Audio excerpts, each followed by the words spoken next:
अस्सलाम वालेकुम व्यूअर्स एक सिगरेट बहुत ज़्यादा पींदा सी और ਉਹਦੀ ਵਾਈਫ ਨੂੰ ਉਹਦੇ ਤੇ ਇਤਰਾਜ਼ ਸੀ और ਉਹ ਸਮਝਾਉਂਦੀ ਸੀ ਕਿ ਸਿਗਰਟ ਨਾ ਪੀਆ ਕਰ। ਉਹਨੇ ਕੋਈ ਅਸਰ ਨਾ ਲੈਣਾ ਲੇਕਿਨ ਸੋਚ ਕੇ ਜਦੋਂ ਥੱਕ ਗਈ ਨਾ ਉਹਦੀ ਬੀਬੀ ਤਾਂ ਕਹਿੰਦੀ ਕਿ ਰੋਜ਼ ਤੁਸੀਂ ਕਿੰਨੇ ਦੀ ਸਿਗਰਟ ਪੀਂਦੇ ਹੋ। ਉਹਨੇ ਕਿਹਾ 500 ਦੀ ਡੱਬੀ ਹੈ ਉਹ ਪੀਣਾ ਮੈਂ।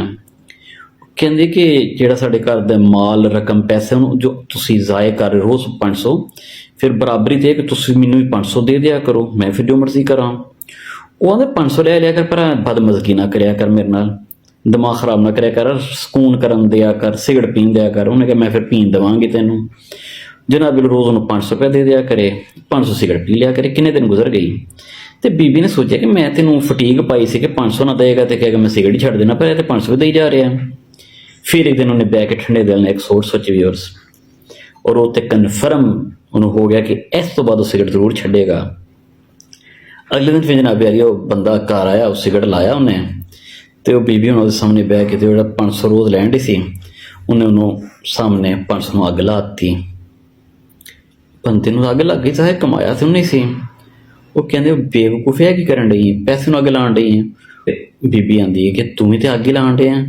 ਇਹ ਗੱਲ ਸੋਚ ਕੇ ਵੇਖੋ ਜੀ ਕੋਈ ਗੱਲ ਇਨਸਾਨ ਦੇ ਦਿਲ ਤੇ ਲੱਗ ਜਾਂਦੀ ਹੈ ਅਸਰ ਕਰ ਜਾਂਦੀ ਹੈ। ਬੰਦੇ ਨੇ ਕਿਹਾ ਕਿ ਵਾਕਈ ਕਰਨ ਤੇ ਮੈਂ ਵੀ ਉਹੀ ਕੁਛ ਡਿਆਂ ਜੋ ਤੂੰ ਕਰਨ ਡਈ ਹੈ। ਤੇਰੇ ਇਸ ਕੰਮ ਨੇ ਮੇਰੀਆਂ ਅੱਖਾਂ ਖੋਲਤੀਆਂ ਨੇ ਵੀਅਰਸ। ਉਹ ਫਿਰ ਸੌਂ ਗਏ ਰਾਤ ਨੂੰ।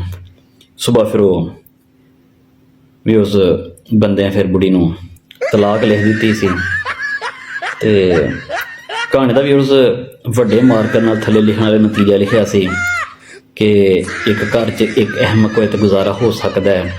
ਬੀਵੀਆਂ ਭੈਣਾਂ ਨੂੰ ਉਹਨੇ ਮਸ਼ਵਰਾ ਦਿੱਤਾ ਸੀ ਕਿ ਪੁੱਤਰ ਐਵੇਂ ਬਾਨੋ ਕੁਦਸੀਆ ਬਣਨ ਦੀ ਕੋਸ਼ਿਸ਼ ਨਾ ਕਰਿਆ ਕਰੋ। ਉਹ ਜਿਹੜਾ ਬਾਤ ਨਹੀਂ ਆਉਂਦਾ ਉਹਨੇ ਕਿੱਥੋਂ ਆਉਣਾ ਹੁੰਦਾ ਹੈ। ਐਵੇਂ ਆਪਣੇ ਘਰ ਨੂੰ ਅੱਗ ਨਾ ਲਾਇਆ ਕਰੋ।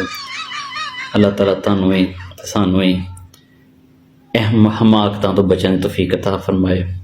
ਬੜੀ ਮਿਹਰਬਾਨੀ ਜੀ। ਅਸਲਾਮ ਵਾਲੇਕੁਮ।